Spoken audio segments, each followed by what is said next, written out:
Tom, I think you have some confirmation. There's been some question about, was the school always the target? And you seem to have some confirmation on this.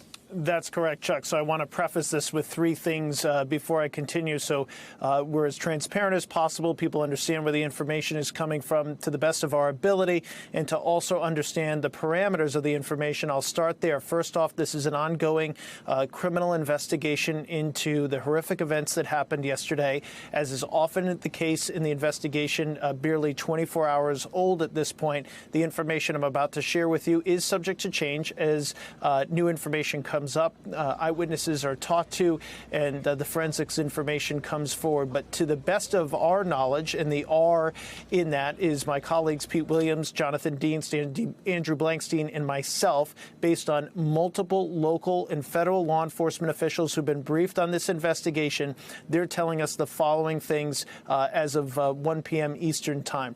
First off, to your point, the school was always the intended target. This was not something where an accident occurred or something involving law enforcement got him to this point. There was some speculation as to whether or not this elementary school was always the intended target. Based on where the investigation stands now, yes, the school was the intended target of the person who did the shooting, Salvador Rolando Ramos. That's the first thing.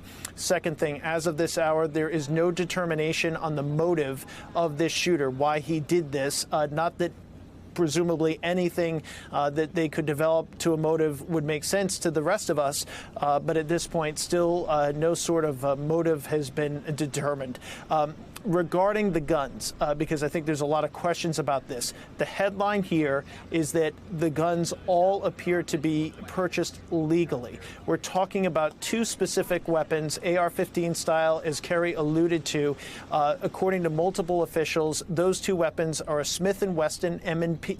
Smith & Wesson, M&P 15. That's an AR-style rifle, fairly common, fairly well-known, Chuck. The second is a Daniel Defense DDM V7. That's a smaller manufacturer, not as commonly known. The question is, when were these two guns purchased? Were they purchased on separate days? Were they purchased on the same day? In which day was it?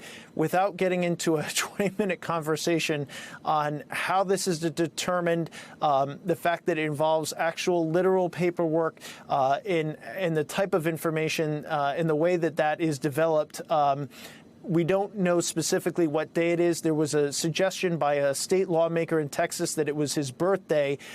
We're not quite sure yet if that's the case. So it could have been later. It could have been separate days. We're still trying to get to the bottom of that based on the law enforcement investigation.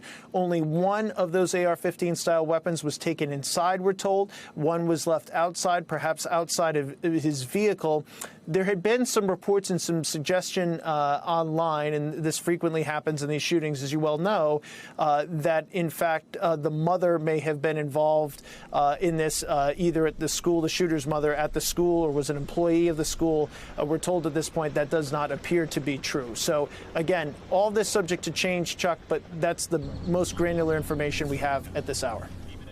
And Tom, just to clarify about the timing of the purchase of the guns, he turned 18, is it 9 days ago? May 16th. Is that correct? May 16th. Yeah. So he purchased them sometime at May 16th or later. That correct. We know if they were legally purchased. Okay. Other than that, we just don't know the exact day. That's correct.